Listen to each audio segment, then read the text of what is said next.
یعنی گناہوں کا وبال ہوتا ہے۔ اب یہ پریشانی انسان کو پریشان کر دیتی ہے۔ کیسے پہچان ہو کہ یہ ہمارے گناہوں کی وجہ سے پریشانی آئی ہے؟ تو مشائخ نے لکھا ہے کہ انسان آئی ہے مصیبت، اور عجیب بات ہے کہ انسان ان پریشانیوں کو ختم کرنے کے لیے ایڑی چوٹی کا زور لگاتا ہے، پریشانیاں ختم نہیں ہوتی، ایک پریشانی ختم نہیں ہوتی دوسری اوپر سے، وہ ختم نہیں ہوتی تیسری اوپر سے۔ ہم گناہوں کی جان نہیں چھوڑتے اور پریشانیاں ہماری جان نہیں چھوڑتی۔ اب اس کا ایک ہی حل ہے کہ ہم معصیت سے خالی زندگی اختیار کریں تاکہ اللہ تعالیٰ کی رحمتیں ہماری طرف متوجہ ہوں اور ہمیں اللہ تعالیٰ دنیا کے اندر بھی خوشیاں عطا فرمائے۔ اللہ تعالیٰ قرآن میں فرماتے ہیں وَلِمَنْ خَافَ مَقَامَ رَبِّهِ جَنَّتَانِ، جو اپنے رب کے سامنے کھڑے ہونے سے ڈر گیا اس کو دو جنتیں ملیں گی۔ مفسرین نے اس کے دو ترجمے کیے ہیں، ایک تو یہ کہ اس کو جنت دو محل ملیں گے۔ دنیا میں بھی ایسا ہوتا ہے، ایک آدمی کا گھر کراچی میں بھی ہے، لاہور میں بھی ہے، ایک گھر لاہور میں ہے، ایک گھر اسلام آباد میں ہے، بعض لوگوں کا ایک گھر فیصل آباد میں ہے، ایک گھر انہوں نے مری میں بنایا ہوا ہے، تو دو دو گھر بنائے ہوتے ہیں، یا ایک گھر پاکستان میں ہے، ایک گھر دبئی میں ہے۔ تو جس طرح یہاں پر ایک بندے کے رہائش کے دو گھر ہوتے ہیں، اللہ تعالیٰ ایسے بندے کو جنت میں دو محل عطا فرمائیں گے۔ ایک ترجمہ تو مفسرین نے یہ کیا ہے، اور دوسرا ترجمہ یہ کیا ہے جنتان، کہ اس کو اللہ دو جنتیں عطا فرمائیں گے، ای جنت الدنیا و جنت الآخرہ۔ اللہ اس کو آخرت میں تو جنت دیں گے ہی صحیح، اس کی دنیا کی زندگی کو بھی اللہ جنت کا نمونہ بنا دیں گے۔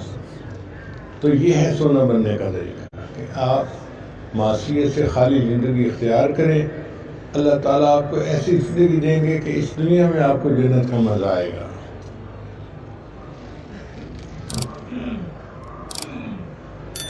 مصائب کی دوسری وجہ اللہ تعالیٰ کی طرف سے آزمائش اور امتحان ہوتا ہے، یہ نیکوں پہ بھی آ جاتی ہیں۔ چنانچہ اللہ تعالیٰ فرماتے ہیں ما اصابکم من مصیبت فبإذن اللہ، کہ تمہارے اوپر جو مصیبتیں آ گئی ہیں اللہ کے اذن سے آتی ہیں، اللہ آزمائش کے لیے کبھی کبھی بھیج دیتا ہے، اور اپنے پیاروں کو تو خوب آزماتا ہے۔ ہم غور کریں، ہم بازار میں جا کے 10 روپے کی کوئی چیز لیتے ہیں تو ٹھونک کو جا کے دیکھتے ہیں کچی ہے یہ پکی۔ اگر 10 روپے کی چیز کو ہم ٹھونک کو جا کے دیکھتے ہیں کچی ہے یہ پکی، تو اللہ نے اپنی جنتیں دینی ہیں، اپنی رضا دینی ہے اس بندے کو، تو اللہ بھی آزماتے ہیں یہ کچا ہے یہ پکا ہے۔ تو یہ آزمائشیں کئی مرتبہ امتحان بن کے آتی ہیں، مگر ان کی پہچان یہ ہوتی ہے کہ انسان کے اوپر پریشانی تو آتی ہے، اس کا دل پریشان نہیں ہوتا، اس کا دل گھبرایا ہوا نہیں ہوتا۔ اس کی مثال ایسی ہے کہ جیسے ایک شیشے کا بنا ہوا کمرہ ہو، ایئر کنڈیشن، اور انسان سکون سے اس کے اندر بیٹھا ہوا ہے، اور باہر طوفان ہے، آندھی ہے، بارش ہے، یالہ باری ہے، تو وہ دیکھ تو رہا ہے کہ طوفان آ رہا ہے، مگر طوفان کا اس پہ اثر کوئی نہیں ہوتا، وہ تو ایئر کنڈیشن کمرے میں بیٹھا ہوا ہے۔ یہ اللہ والوں کی مثال ہوتی ہے کہ دیکھنے میں ان کے اوپر پریشانیاں ہوتی ہیں، امتحانات ہوتے ہیں، سختیاں ہوتی ہیں، مگر ان کے دل مطمئن ہوتے ہیں، ان کے دل پریشان نہیں ہوتے۔ طوفان کر رہا تھا میرے عزم کا طواف، طوفان کر رہا تھا میرے عزم کا طواف، دنیا سمجھ رہی تھی کہ کشتی بھنور میں ہے۔ لوگ سمجھتے ہیں یہ کشتی بھنور میں ہے، حالانکہ وہ تو اللہ تعالیٰ کی طرف سے آزمائش ہوتی ہے۔ اس لیے دو طرح سے مصیبتیں آتی ہیں۔ جب ہم اللہ تعالیٰ کی فرما برداری والی زندگی کو اختیار کریں گے تو اللہ تعالیٰ ہمیں مقام تسخیر عطا فرمائیں گے۔ اللہ تعالیٰ نے زمین میں اس بندے کو اپنا خلیفہ بنایا، انی جاعل فی الارض خلیفہ۔ اللہ فرماتے ہیں کہ میں نے آدم کو انسان کو اس دنیا میں اپنا خلیفہ بنایا ہے۔ اب یہ کیسے ہو سکتا ہے کہ اللہ کا خلیفہ ہو اور 2 روٹی کا رستہ پھرا ہو؟ اللہ کا خلیفہ ہو جگہ جگہ پہ ذلیل و خوار ہوتا، یہ پاسبل ہی نہیں ہے۔ صحابہ کرام کی زندگیوں کو دیکھیں کہ ان کی زندگیاں اللہ تعالیٰ کے مطابق تھیں۔ اللہ نے ان کو کیا شان عطا فرمائی، فقیری میں بادشاہی کرتے تھے۔ حضرت عمر رضی اللہ عنہ کو اللہ نے مقام تسخیر ادا کیا تھا، چنانچہ آگ، پانی، ہوا اور مٹی سب ان کے حکم مانتے تھے۔ حدیث مبارکہ میں ہے کہ ایک مرتبہ ممبر پر کھڑے خطبہ دے رہے تھے تو مسلمانوں کا ایک لشکر کہیں کافروں کے ساتھ مقابلہ کر رہا تھا، تو عمر رضی اللہ عنہ نے اس زمانے میں اس لشکر کو پیغام دیا، یا ساریۃ الجبل، کہ اے ساریہ پہاڑ کی طرف دھیان رکھنا، دشمن ادھر سے حملہ نہ کر دے۔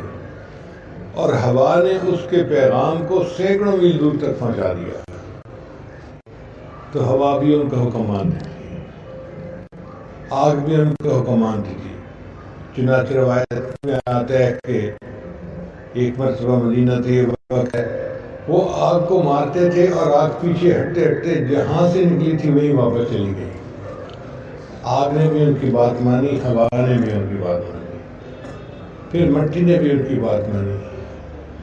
چنانچہ حدیث پاک میں آتا ہے کہ ایک مرتبہ مدینہ طیبہ میں زلزلہ آیا، تو جب زلزلہ آیا تو اللہ نے زمین کے اوپر اپنی ایڑی ماری، فرمایا اے زمین تو کیوں ہلتی ہے؟ کیا عمر نے تیرے پر عدل قائم نہیں کیا؟ اور زلزلہ ختم ہو جاتا ہے۔ پھر پانی نے ان کی بات مانی، چنانچہ دریا نیل سال کے کسی حصے میں بند ہو جاتا تھا، تو وہاں مسلمانوں کے سپہ سالار نے امیر المومنین کو خط لکھا کہ حضرت یہاں کے لوگ تو ایک نوجوان لڑکی کو پانی میں ڈالتے ہیں، قربانی دیتے ہیں اور پھر پانی چلتا ہے، ہم کیا کریں؟ تو اللہ نے دریا نیل کے نام ایک چھوٹا سا خط لکھا، پرچی لکھی، جس میں یہ لکھا تھا کہ اے دریا نیل اگر تو اپنی مرضی سے بند نہیں ہوا تو آگ، پانی، ہوا اور مٹی سب ان کے حکم مانتی تھی، ان کو مقام تسخیر حاصل تھا، اور اللہ نے دلوں کو بھی مسخر کر دیا ہوتا ہے۔ یہ مقام تسخیر ہمیں مل سکتا ہے اگر ہم معصیت سے خالی زندگی اختیار کریں۔ قرآن مجید میں ایک واقعہ ہے کہ ایک نوجوان جو بالکل پردیش میں تھا، کوئی رشتہ دار پاس نہیں، کوئی مددگار پاس نہیں، کوئی دنیاوی طور پہ حیثیت نہیں، ایک خادم، ایک نوکر، ایک غلام کی سی زندگی گزار رہا ہے۔ اس نے تقویٰ پرہیزگاری کی زندگی گزاری، اللہ نے اسے وقت کا بادشاہ بنا دیا۔ چنانچہ یوسف علیہ السلام وقت کے بادشاہ بن گئے، عزیز مصر نے ان کو اپنی جگہ بٹھا دیا تھا۔ اب ان کے جو بھائی تھے وہ تو پریشان حال تھے، گندم لینے کے لیے آئے اور آ کر کہنے لگے، یا ایھا العزیز، اے عزیز مصر، مسنا و اہلنا الضر، ہمیں اور ہمارے اہل خانہ کو تندرستی نے بے حال کر دیا، وجئنا ببضاعۃ مزجاۃ فاوف لنا الکیل، اور ہم قیمت بھی وہ لائے ہیں جو پوری نہیں ہے، لیکن آپ ہمیں گندم پوری دے دیجئے، فاوف لنا الکیل وتصدق علینا، اور ہمارے اوپر صدقہ خیرات کر دیں، ان اللہ یجزی المتصدقین، اللہ صدقہ کرنے والوں کو جزا دیتے ہیں۔ جب یوسف علیہ السلام نے دیکھا کہ مانگ رہے ہیں تو انہوں نے پھر ان سے سوال پوچھا، ما فعلتم بیوسف، تم نے یوسف کے ساتھ کیا کیا تھا؟ وہ تو ہکا پکا رہ گئے، توقع نہیں کر سکتے تھے کہ یوسف کو کوئی جانتا ہوگا، تو کہنے لگے اِنَّکَ لَأَنْتَ یوسف، تو فرمایا ہاں، قال انا یوسف، فرمایا ہاں میں یوسف ہوں، وہذا اخی، اور یہ میرا بھائی بنیامین ہے، قد من اللہ علینا، اللہ نے ہم پر احسان کیا، انہ من یتق ویصبر، بے شک جو تقوی اختیار رکھتا ہے اور اپنے اندر صبر و ضبط پیدا کرتا ہے، فإن اللہ لا يحب فإن اللہ لا یضیع اجر المحسنین، اللہ محسنین کے اجر کو ضائع نہیں کیا کرتے۔ تو دیکھیے اللہ نے ان کو وقت کا بادشاہ بنا دیا۔ آج بھی ہم اگر تقوی و طہارت کی زندگی گزاریں گے تو ظاہر میں ہم فقیر ہوں گے، مگر اللہ ہمیں واقعی عطا فرمائے، ہم دلوں کے بادشاہ ہوں گے۔ ایک انگریز ہندوستان کے سفر پر آیا اور اس نے اجمیر شریف کو دیکھا، واپس گیا تو لوگوں نے پوچھا بتاؤ بھائی تم وہاں کیا دیکھ کے آئے؟ اس نے کہا کہ میں نے پہلی دفعہ دیکھا ایک بندہ قبر کے اندر لیٹا ہوا ہے اور لوگوں کے دلوں کے اوپر حکومت کر رہا ہے۔ تو یہ اللہ والے یہ دلوں کے بادشاہ ہوتے ہیں، اور یہ دلوں کی شاہی ان کو اللہ کی فرمانبرداری اور اللہ کی اطاعت سے نصیب ہوتی ہے۔ تو ہم اس بات کو پلے باندھ لیں کہ ہم نے گناہ نہیں کرنا علم اور ارادے کے ساتھ۔ اگر ہم نے یہ ارادہ کر لیا اور اس میں ہم کامیاب ہو گئے تو آپ حضرات کی زندگی ایسی پرسکون ہوگی کہ اللہ تعالیٰ آپ کو وہ وقت دکھائیں گے، آپ خود کہیں گے کہ مجھے دنیا میں جنت کا مزہ آتا ہے۔ دنیا کی زندگی بھی کوئی جنت بن جاتی ہے۔ علامہ اقبال نے بہت اچھا شعر کہا ہے، فرماتے ہیں عقل ہے تیری سفر، سفر کہتے ہیں ڈھال کو، شیلڈ کو، عقل ہے تیری سفر، عشق ہے شمشیر تیری، میرے درویش خلافت ہے جہانگیر تیری۔ جہانگیر کا مطلب پوری دنیا پہ تیری خلافت ہے۔ عقل ہے تیری سفر، عشق ہے شمشیر تیری، میرے درویش خلافت ہے جہانگیر تیری، ما سوی اللہ کے لیے آگ ہے تکبیر تیری، تو مسلمان ہے تو تدبیر ہے تقدیر تیری۔ اگر تو صحیح معنوں میں مسلمان ہے تو جو تو تدبیر بنائے گا اللہ اسی کو تقدیر بنا دے گے۔ تو ڈرتا کیوں ہے؟ صحیح معنوں میں مسلمان بن جا تو تدبیر ہے تقدیر تیری، تیری جو تدبیر ہوگی اللہ اسی کو تیری تقدیر بنا دے گی۔ اور پھر آخر پہ عجیب سے لکھتے ہیں کہ اللہ فرماتے ہیں بندے کو کی محمد سے وفا تو نے تو ہم تیرے ہیں۔ اے میرے بندے اگر تم محمد صلی اللہ علیہ وسلم کی اتباع کرے گا تو ہم تیرے ہیں۔ اب بتائیں اللہ فرماتے ہیں کی محمد سے وفا تو نے تو ہم تیرے ہیں، یہ جہاں چیز ہے کیا لوح و قلم تیرے ہیں۔ دنیا تو کوئی چیز ہی نہیں، لوح و قلم تیرے ہو جائیں گے۔ اللہ تعالیٰ ہمیں ایسے تقوی و طہارت کی زندگی عطا فرمائے، اور جتنے طلباء فارغ ہوئے ہیں اللہ ان کو دنیا میں ایسی فقیر عطا فرمائے کہ جس کے اوپر شاہی بھی قربان کرتا ہے۔ وآخر دعوانا ان الحمدللہ رب العالمین۔ یہ آج اس توبہ کے کلمات پڑھائے گا سچے دل کے ساتھ۔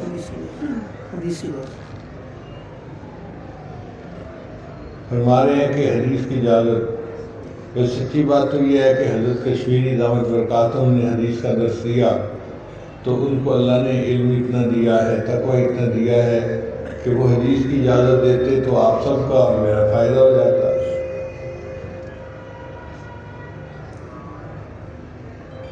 مگر چونکہ مجھے حکم دے دیا گیا ہے تو الامر فوق الادب، میں اس پر عمل کرتا ہوں۔ الحمدللہ ثم الحمدللہ میں نے اپنے اساتذہ سے درس نظامی کی کتابیں پڑھی۔ بہت ابتدا کی بات ہے، اسکول کے دوران مجھے میرے بڑے بھائی نے کہا کہ 2 مہینے کی چھٹیاں ہیں تو تم نے کیا کرنا ہے؟ میں نے کہا میں نے قرآن پاک یاد کرنا ہے، حافظ بننا ہے۔ چنانچہ مومن پورہ مسجد میں ایک تھے قاری غلام رسول صاحب، ان کے پاس انہوں نے مجھے بٹھا دیا۔ میں ذہین بچہ تھا، الحمدللہ 2 مہینے میں نے 6 پارے یاد کر لیے۔ میرے قاری صاحب بہت خوش تھے اور میرے بھائی کو کہتے تھے کہ یہ بچہ 1 سال کے اندر حافظ بن جائے گا۔ اب جب چھٹیاں ختم ہوئی تو بھائی نے کہا اسکول چلو۔ میں نے کہا میں نے تو حافظ بننا ہے۔ اس نے کہا نہیں اسکول چھوڑنا نہیں۔ وہ میرے بڑے بھائی بھی تھے اور میرے اسکول کے ٹیچر بھی تھے، اور میں ان سے بہت ڈرتا بھی تھا، چھوٹا بچہ تھا۔ تو 12 میں اسکول گیا، جب واپس آیا تو امی کے پاس آ کے خوب رویا۔ میں نے کہا امی میں حافظ عالم بننا چاہتا ہوں اور بھائی مجھے اسکول لے کے جا رہے ہیں۔ تو انہوں نے بھائی سے بات کی، بھائی نے کہا اگر یہ بننا چاہتا ہے تو میں اسے روک تو نہیں رہا، یہ اگر 8 گھنٹے اسکول میں لگا کے بھی آتا ہے تو پھر بھی اس کے بعد 6-8 گھنٹے فارغ ہوتے ہیں، کھیلنے کی بجائے علم حاصل کر رہے ہیں۔ کیسے علم حاصل کروں؟ تو ہمارے شہر کے ایک مفتی تھے، ان کا نام تھا مفتی ولی اللہ، وہ مفتی اعظم جنگ کہلاتے تھے۔ بھائی مجھے ان کے پاس لے گئے، ان کو کہا کہ میرے بھائی کو علم حاصل کرنے کا شوق ہے تو آپ اس کو شام کو پڑھا دیا کریں، ان کا 2 گھنٹے میرے پاس آ جائے کریں۔ میں روزانہ انہوں نے مجھے پد نامہ سے شروع کروایا، اور عجیب بات ہے کہ پد نامہ کی کتاب پڑھا کر انہوں نے مجھے 90% تصوف سلوک اس عمر میں سکھا دیا تھا۔ پھر انہوں نے مجھے سرسناب شروع کروائی، پھر ساتھ ہی فارسی میں گلستان وسطیٰ پڑھائی، پھر مالا بدہ میں پڑھائی، شرح میت عامل تک میں نے ان مفتی صاحب سے پڑھا۔ پھر استاد مولانا اشرف شاہ صاحب دامن رحمۃ اللہ علیہ مانکوٹ والے، ان سے میں نے 2 مرتبہ دورہ صرف بھی کیا۔ وہ فرمایا کرتے تھے کہ جو طالب علم 1 سانس میں صرف صغیر سنائے گا میں اس کو 1 روپے انعام دوں گا۔ تو عجیب بات ہے کہ میں نے بھی ان سے 1 روپے انعام لیا ہوا ہے۔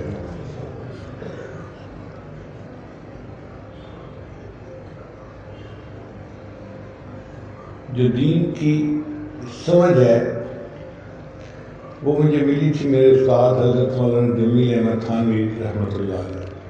یہ جامعہ شریفیہ کے استاد تھے، اور اس زمانے میں یونیورسٹی کا طالب علم بن گیا تھا، تو میرے شیخ فیض اور شہنشاہ رحمۃ اللہ نے مجھے حکم دیا کہ کوئی مسئلہ پوچھنا ہو تو حضرت تھانوی کے پاس لے جایا کرو۔ تو میں سائیکل پہ جامعہ شریفیہ پہنچا، دارالفتاح میں دیکھا پتلے دبلے سے سفید داڑھی تھی، کھڑے بات کر رہے تھے۔ میں نے کہا جی کہ میں طالب علم ہوں، آپ سے کچھ مسئلے پوچھنے کے لیے آیا ہوں۔ تو انہوں نے کہا اچھا ادھر کونے میں آ کے بیٹھ جایا کرو، میں تمہیں دیکھ لوں گا، جب فارغ ہوں گا تو اپنے پاس بلا لیا کروں گا۔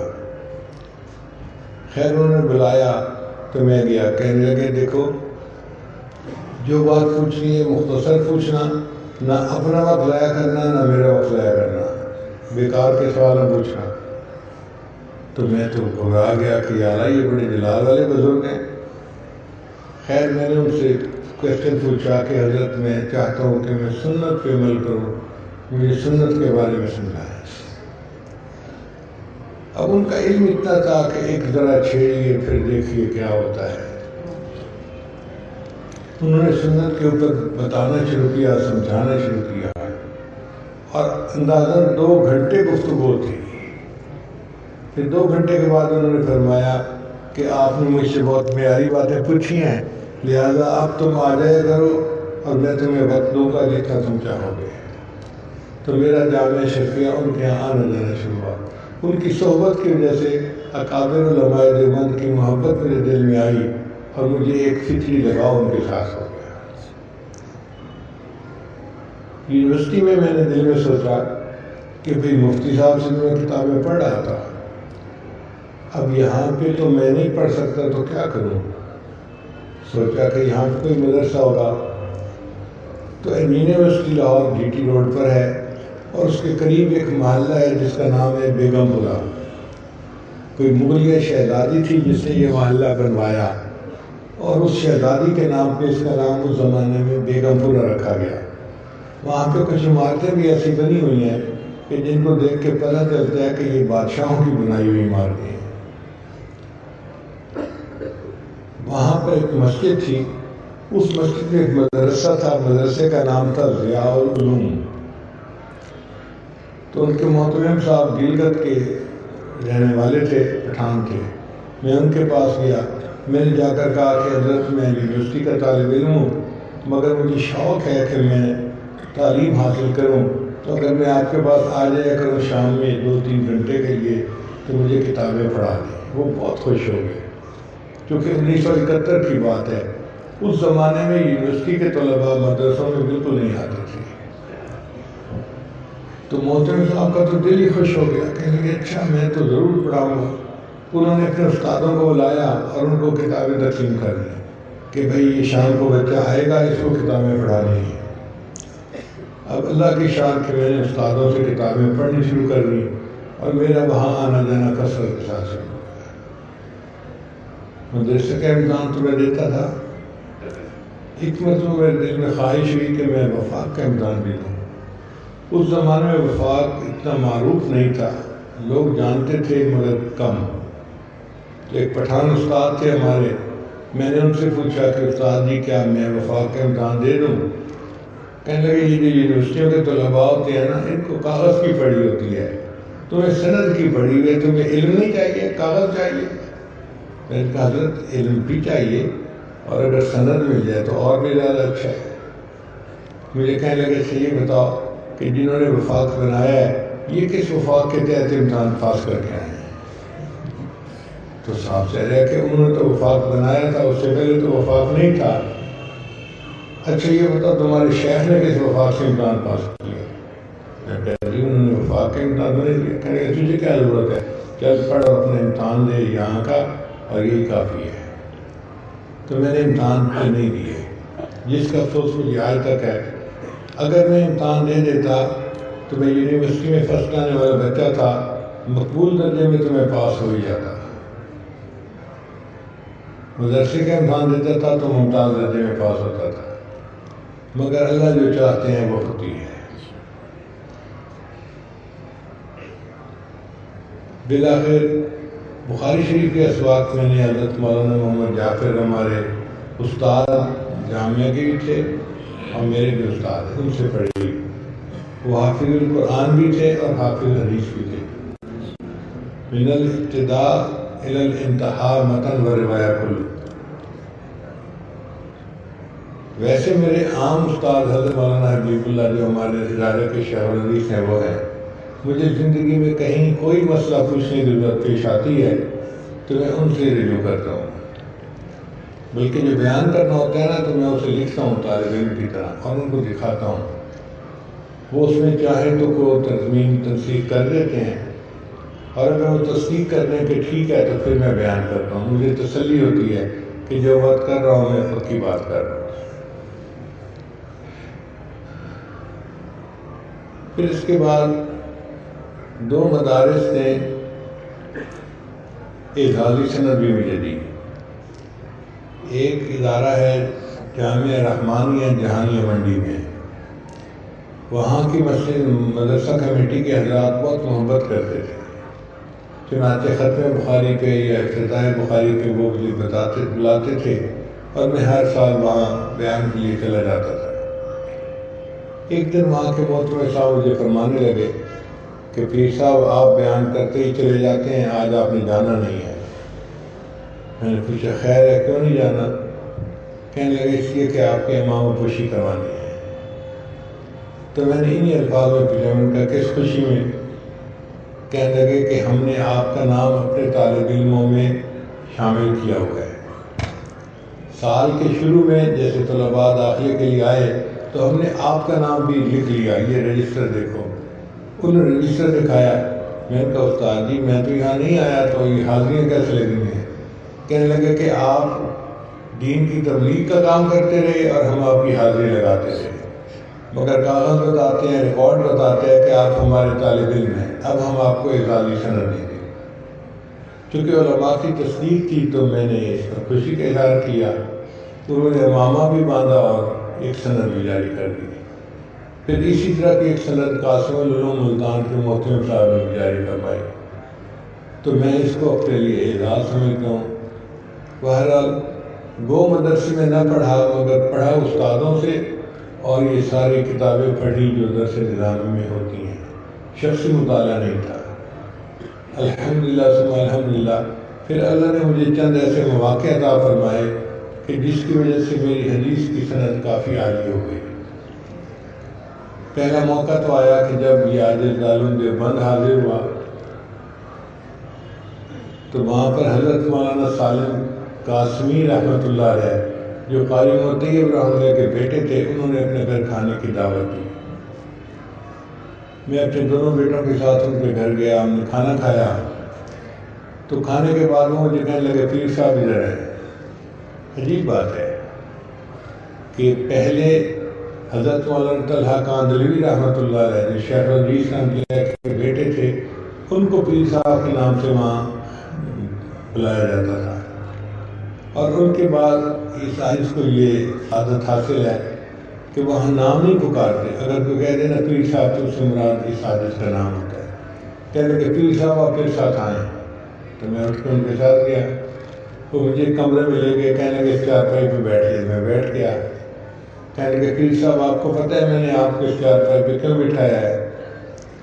میں نے مذاق میں جواب دیا، حضرت میں ان پیروں میں سے نہیں ہوں جن کی بیلیاں بھی علم غیب جانتی ہیں۔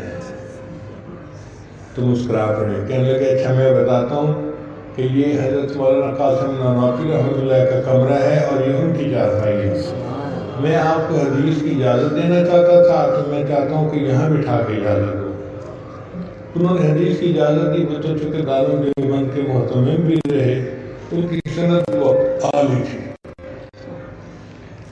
تو الحمدللہ کہ ایک عالی سند اس حادثے کو بھی نصیب ہو گئی۔ دوسری عالی سند کا موقع اور بھی عجیب تھا۔ ایک مرتبہ حج کرنے کے بعد ہم لوگ حرم کے انتظار میں تھے، فلائٹ آئے گی چند دن کے بعد تو ہم جائیں گے۔ عصر کی نماز میں نے پڑھی تو میں نے دیکھا کہ ایک بزرگ تھے جو بہت پتلے دبلے سے تھے۔ وہ ایک بیٹھے اور سرخ رومال والے طلباء تھے، وہ ان کے گرد حلقہ بنا کے بیٹھ گئے۔ اچھا جو مدرسے کی کتابیں ہیں نا وہ اپنے سائز سے پہچانی جاتی ہیں، اور اسکول کالج کی کتابیں الگ ہوتی ہیں۔ ایک نظر دیکھنے سے بندہ پتہ چلا لیتا ہے یہ مدرسے کی کتابیں ہیں یا یہ اسکول کالج کی کتابیں ہیں۔ تو کچھ طلباء آئے، لگتا تھا بخاری شریف ان کے ہاتھ میں ہے، اور وہ گرد ان کے حلقہ بنا کے بیٹھ گئے۔ میں بھی ذرا قریب ہو گیا۔ اب ان میں سے ایک طالب علم نے تلاوت شروع کی، کیف کان بدء الوحی الی رسول اللہ صلی اللہ علیہ وسلم۔ تو مجھے اندازہ ہو گیا کہ پہلے حدیث کی تلاوت ہوئی ہے۔ اس کے بعد ان حضرت نے سب کو حدیث کی اجازت دی۔ اب میں نے دل میں سوچا کہ جو بزرگ حرم میں بیٹھ کے ان طلباء کو حدیث کی اجازت دے رہے ہیں تو صاف ظاہر ہے کہ ان کی سند بہت عالی ہوگی۔ تو میں نے ان کے خادم کو کہا کہ حضرت کون ہے؟ ان کا یہ ہیں حضرت مولانا احمد علی لاجپوری صوفی انڈیا کے، مگر ان کی زیادہ زندگی یو کے میں گزری ہے اور ابھی وہیں سے حج کے لیے آئے ہیں، اور ان کے پاس بہت علماء آتے ہیں حدیث کی اجازت لینے کے لیے۔ میں نے پوچھا کیسے؟ کہتے تم پاکستان سے ہو؟ میں نے کہا جی۔ کہنے لگے جیسے تمہارے تقی عثمانی۔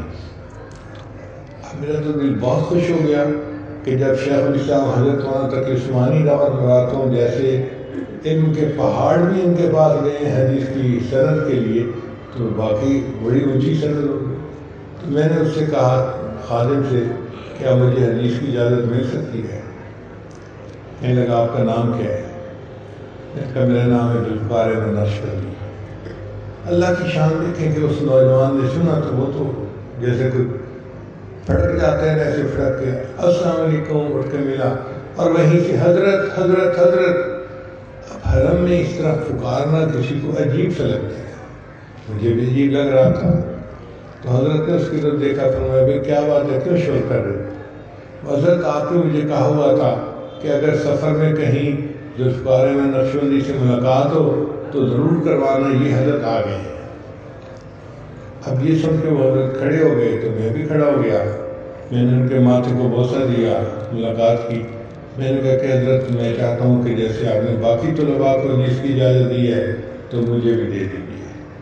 فرمانے لگے دیکھو جب میں حج کے چلا تھا تو میں نیت کر کے چلا تھا کہ اگر اس سفر میں میری آپ سے ملاقات ہوئی تو میں آپ کے ساتھ مل کے توبہ کے کلمات پڑھوں گا، کیونکہ میری نیت پہلے کی تھی، آپ میری بات پہلے پوری کریں پھر میں آپ کی بات پوری کر دیتا ہوں۔ چنانچہ وہیں حرم میں بیٹھ کے میں نے ان کو توبہ کے کلمات پڑھائے اور انہوں نے پھر حدیث کی اجازت دی۔ جب ہم نے ان کی اجازت کو پڑھا تو پتہ چلا کہ وہ تھے شاگرد حضرت عبد الرحمن رحمۃ اللہ علیہ کے، اور وہ شاگرد تھے حضرت قاسمی رحمۃ اللہ علیہ۔ طرح ان کی سند بہت عالمی ہو جاتی تھی۔ اور ایک ان کا ترک تھا حضرت مولانا فضل الرحمان گنج مراد آبادی کے ذریعے، وہ بھی حدیث کی سند ان کی بہت عالی تھی۔ تیسرا موقع عجیب ملا کہ ہم ایک مرتبہ ترکی میں تھے، استنبول میں۔ ہمیں کسی نے بتایا کہ یہاں پر ایک بڑی علمی شخصیت گزری ہے، علامہ زاہد القوسی ان کا نام ہے، جن کو وکیل احناف کہتے ہیں۔ ان کی کتابیں ایسی مؤثر کہ عرب لوگ بھی ان کے علم کے قائل تھے۔ ان کے ایک آخری شاگرد حضرت مولانا امین سراج ابھی زندہ ہیں، اور حکومت نے ان کو اپنی تاریخی شخصیات میں شامل کیا ہوا ہے، تو لوگوں کی ملاقات تو نہیں ہوتی لیکن زیارت ہو سکتی ہے۔ ہم نے اللہ سے بڑی دعائیں مانگی کہ یا اللہ ملاقات بھی ہو جائے اور ہمیں حدیث کی اجازت بھی مل جائے۔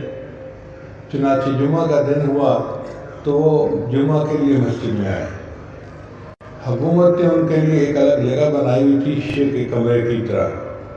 ان کو لوگ باہر سے دیکھ سکتے تھے مگر ملاقات نہیں کر سکتے تھے، اور 5-6 ڈاکٹر ہر وقت ان کو گھیرے میں رکھتے تھے تاکہ کوئی عام بندہ ان سے ملاقات نہ کرے، بیماری کوئی ٹرانسفر نہ ہو جائے، کیونکہ وہ حکومتی شخصیت تھے، نایاب شخصیت تھی۔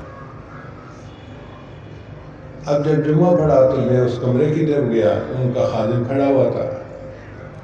میں نے اسے کہا کہ بھائی میں چاہتا ہوں کہ میں حضرت سے ملاقات کروں اور حدیث کی اجازت دوں۔ اس نے کہا نہیں جی آپ سے ملاقات نہیں ہو سکتی۔ اتنے میں 2 ڈاکٹر بھی ساتھ آ گئے، نوجوان تھے۔ مجھ سے انگریزی میں پوچھنے لگے کہ آپ کہاں سے ہیں؟ میں نے کہا میں پاکستان سے ہوں۔ کہنے لگے پاکستان سے؟ وہاں تو ہائیجینک کنڈیشن بہت خراب ہے، پتہ نہیں کون کون سا وائرس اور کون سا بیکٹیریا آپ لے کے آئے ہوں گے۔ کرتے ہوئے کھڑے کھڑے مسافہ کیا، میں نے حدیث کی اجازت مانگی، انہوں نے حدیث کی اجازت دی، اور پھر جب ہم نے پڑھا تو پتہ چلا کہ ان کی واقعی حدیث کی سند بہت عالی۔ پھر ایک چوتھا موقع اللہ نے دیا، وہ تھا کہ ہم چند سال پہلے بخارا گئے، ایک مشائخ کانفرنس ہوئی تھی وہاں۔ انہوں نے ساری دنیا کے مشائخ اور بڑے بڑے علماء کو بلایا تھا۔ کیونکہ بخارا شہر کے اندر یہ کنونشن تھی تو ہم ایک ہوٹل میں ٹھہرے ہوئے تھے۔ میرے پاس کچھ بخارا کے علماء آئے، مجھے کہنے لگے جی کہ ہوٹل کے فلاں کمرے میں رش لگا ہوا ہے۔ میں نے پوچھا کیوں؟ کہنے لگے شام کے ایک عالم ہیں جو بہت عالی سند رکھتے ہیں حدیث کی، ان سے اجازت لینے کے لیے۔ تو جب میں نے سنا تو میرے دل میں بھی شوق پیدا ہوا۔ میں نے مصطفیٰ کا ہمارے دوست نے ہم کو کہا کہ بھائی چلو مجھے ویل چیئر پہ لے چلو، ہم بھی جا کے ان سے حدیث کی اجازت لیتے۔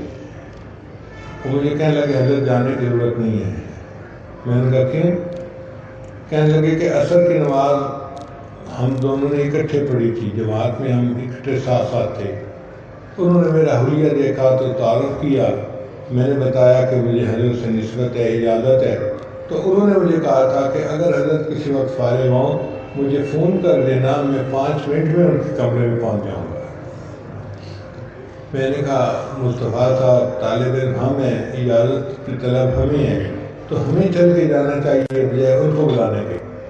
اس نے کہا کہ حضرت ہم وہاں جائیں گے تو رش اتنا ہے کہ ہمیں وہاں بیٹھنے کی جگہ بھی نہیں ملے گی، اور اگر ان کو فون کر دیں گے تو وہ پھر اپنے آپ کو فارغ کر کے آئیں گے، آپ کو بھی اجازت مل جائے گی، ہمیں بھی اجازت مل جائے گی۔ پھر خاموش ہو گیا۔ تو جی انہوں نے وہی بیٹھ بیٹھے فون کیا، اور 3 منٹ میں وہ بزرگ جو تھے وہ تشریف لائے، ایک شاب کے عالم تھے، نوجوان تھے۔ پہلے میں نے ان سے پوچھا کہ یہ آپ کی حدیث کی سند عالی کیسے بنتی ہے؟ انہوں نے پھر بتایا کہ علامہ شامی ابن عابدین رحمۃ اللہ علیہ کے وساطت سے ان کی سند بہت عالی بنتی تھی۔ ہدایہ کے اوپر ایک حاشیہ لکھا ہے ڈاکٹر عبداللطیف فرفور نے، مفتی حضرات اس کو اچھی طرح متعارف ہیں، تو ان کے وساطت سے اس کی حدیث کی سند واقعی عالی تھی۔ میں نے ان سے کہا کہ آپ مجھے بتائیں کہ ہمارے مشائخ جو محدثین ہیں پاکستان کے، ان کی حدیث کی نسبت تو بہت عالی ہے۔ کہنے لگے جی میں نے پاکستان کا 3 دفعہ دورہ کیا ہے، اور میں نے حضرت مولانا سلیم اللہ خان اور ان جیسے اور حضرات سے ملاقاتیں کی ہیں، اور میری حدیث کی سند 2 درجے ان سے اوپر ہے۔ تو ہمیں پھر یقین ہو گیا پھر انہوں نے اس کی پرنٹڈ کتاب دی جس میں ان کی پوری جو حدیث کے مطلب درمیان میں وسیع وسائل تھے ان کا ذکر تھا. تو الحمدللہ یہ ایک چوتھا طریقہ تھا جس سے اللہ نے مجھے اپنی صنعت کو عالی کرنے کا موقع دیا. اس کے علاوہ ایک اور طرف سے بھی اجازت ملی جو حضرت شاہ عبد الغنی رحمۃ اللہ علیہ جو علماء دیوبند کے شیخ تھے، ان کی بیٹی کے وساطت سے حضرت بنوری کو بھی اجازت ملی اور ایک اور استاد کو بھی اجازت ملی. انہوں نے مجھے بھی اجازت دی.